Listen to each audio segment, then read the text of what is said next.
Jamil Chad, bom dia. Sempre estou aqui, Fábio, fica tranquilo. Não, mas tá louco.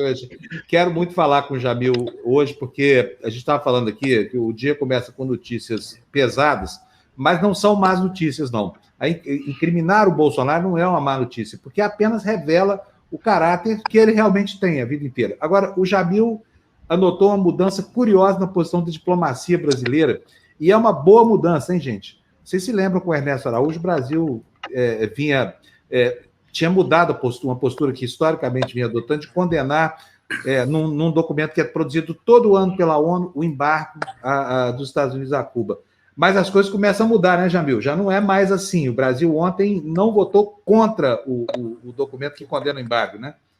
Fábio, vamos tentar explicar essa história. Por 27 anos, ou seja, não era um governo só no Brasil, todos os governos da democracia, basicamente, votaram uma resolução, que era apresentada a cada ano, condenando o embargo contra Cuba. Não apoiando o governo cubano. É muito importante colocar muito claro.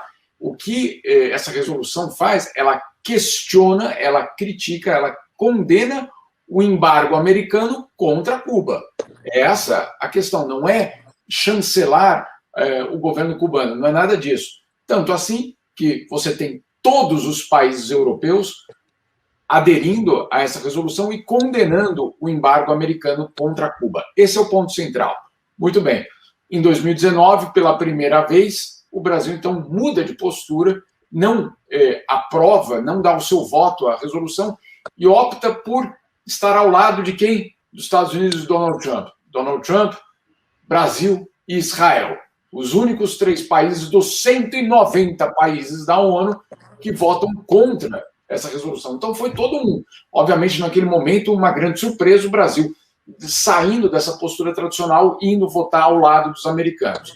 Agora, o que aconteceu? Ontem à noite, houve mais uma vez a votação, e agora já, sem Ernesto Araújo e sem Donald Trump, o Brasil recua. Não recuou totalmente, Fábio, isso é importante. Não é que o Brasil voltou à sua posição tradicional, mas ele moderou, ele se absteve, né? Que é a outra opção que poderia existir. O Brasil se absteve. E aí fica, justamente, fora desse radicalismo do Ernesto, mas não volta ainda, Fábio, à nossa posição tradicional. Por que não volta ainda? E essa parte também muito interessante. Não é por conta da resolução em si, mas é porque o bolsonarismo não pode, né, por seus princípios, apoiar uma resolução que apoia Cuba, né? Porque senão como é que eles vão explicar lá em casa? Aquela história, como é que eu vou voltar lá e falar para aqueles xiitas, e nada contra os xiitas, mas aqueles radicais bolsonaristas, que, olha, agora a gente aprova uma resolução contra, na verdade, apoio a Cuba. Não dá. Então, o que o Brasil fez foi justamente ficar nesse muro, nessa abstenção. Curioso que a abstenção, nesse caso, a gente sabe que é complicada, porque o embargo americano contra Cuba é ilegal. Não tem outra palavra, é ilegal. Tanto assim que ontem 184 países do mundo, inclusive Hungria, do Orbán, a Polônia e todos aqueles aliados do governo Bolsonaro, votam a favor da resolução. Aí fica complicado, mas enfim, é um governo que pelo menos moderou, não voltou à posição tradicional, mas pelo menos moderou. Ô, Jamil, bom dia, Jamil. Bom dia.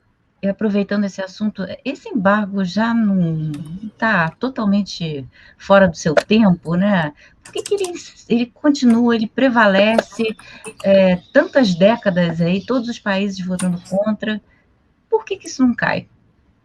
Beli, o principal motivo da não queda desse embargo não tem nada a ver nem com Cuba, nem com os Estados Unidos, mas com os votos dos cubanos, dos exilados cubanos nos Estados Unidos, que exigem que justamente o governo americano continue uma pressão sobre o governo cubano. Então, para não perder esses votos, tanto democratas como republicanos ficam ali ainda mantendo essa política. Uma política que, obviamente, não funciona. Se funcionasse, já tinha derrubado o governo, não derrubou.